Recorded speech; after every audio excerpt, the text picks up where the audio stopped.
होती है जब हम प्रभु से जो चाहें वो हमें ना मिले, लेकिन तब भी हमारे दिल से धन्यवाद निकले।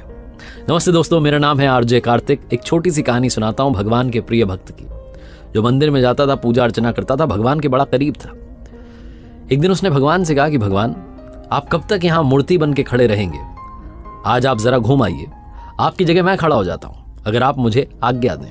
भगवान ने कहा ठीक है, मैं चला जाता हूं, लेकिन एक बात का ध्यान रखना, और वो एक बात यह है, शर्त यह है कि यहां जो भी आए दर्शन के लिए, जो भी मांगे, जो भी करे, जो भी हो, तुम कुछ मत बोलना, तुम कुछ मत करना, बस मूर्ति बनकर खड़े रहना।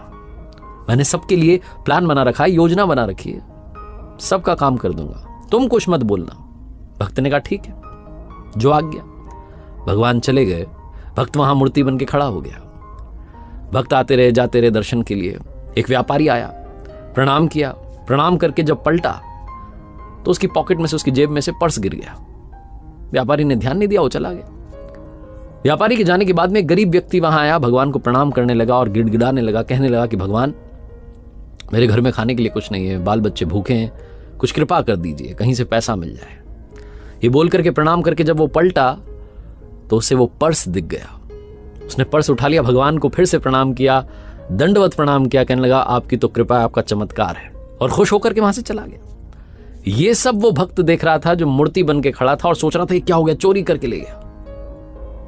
उस गरीब व्यक्ति के चले जाने के बाद में वहां पर एक नाविक आया, नाव चलाने वाला, आकर के प्रार्थना करने लगा, प्रणाम करने लगा और कहने लगा कि भगवान, मैं 15 दिन के लिए समुद्री यात्रा पर जा रहा हूं, आप देख लेना मेरी यात्रा सही से हो जाए, मुझे संभाल लेना, घर वालों को संभाल लेना, सब कुछ आपके हवाले, मेरी यात्रा सफल बनाना भगवान। ये बोलकर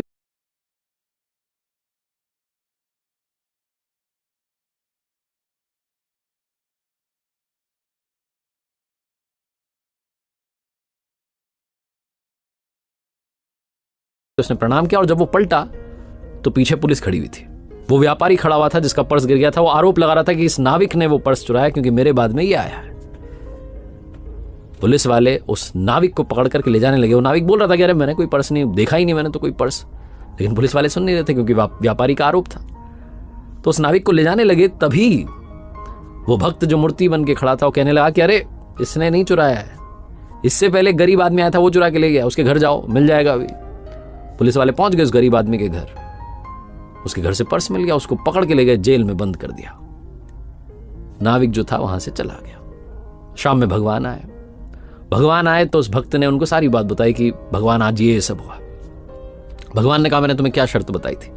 मैंने तुम्हें कहा था कि तुम यहां खड़े रहना, कुछ मत करना, बस खड़े रहना। मैंने सबके लिए योजना बना के रखी है, तुमने सारा काम बिगाड़ दिया। उस व्यापारी की जेब से पर्स गिर गया था, उसमें इतने पैसे नहीं थे कि उसका नुकसान हो जाता, वो बहुत बड़ा व्यापारी है, लेकिन वो पर्स जिस गरीब इंसान को मिला था उसके परिवार का खर्चा चल जाता, उन्हें भोजन मिल जाता। वो लेके चला गया था पर्स। उसके बाद जो नाविक आया था, वो नाविक जिस 15 दिन की यात्रा पर जाने की बात कर रहा था, वहां भयंकर तूफान आने वाला था, उसकी जान जानी पक्की थी, उसकी पत्नी विधवा हो जाती। इसीलिए मैंने योजना बनाई थी, तुमने सारा काम बिगाड़ दिया। तुमने उस गरीब आदमी को जेल में डलवा दिया, उस नाविक को यात्रा पर भेज दिया, अब उसकी जान चली जाएगी, उसकी पत्नी विधवा हो जाएगी। भक्त जो था वो जमीन में लेट गया, प्रणाम करने लगा, माफी मांगने लगा कि कुछ तो कर दो। भगवान ने कहा अब तो सब बिगड़ गया। छोटी सी कहानी, लेकिन सार ये है कि प्रभु ने सबके लिए प्लान बनाया हुआ है, योजना बनाई हुई है। तो अगर आपके मन का नहीं भी हो रहा है, जो आप चाह रहे हैं वो आपको नहीं भी मिल रहा है, तब भी आपके दिल से धन्यवाद निकलना चाहिए, क्योंकि उस पर आपका भरोसा प्रगाढ़ होना चाहिए। एक बार फिर से वही बात कहूंगा जो अक्सर आपसे कहता हूं, हमेशा कहता हूं, ऊपर वाले के आशीर्वाद के साथ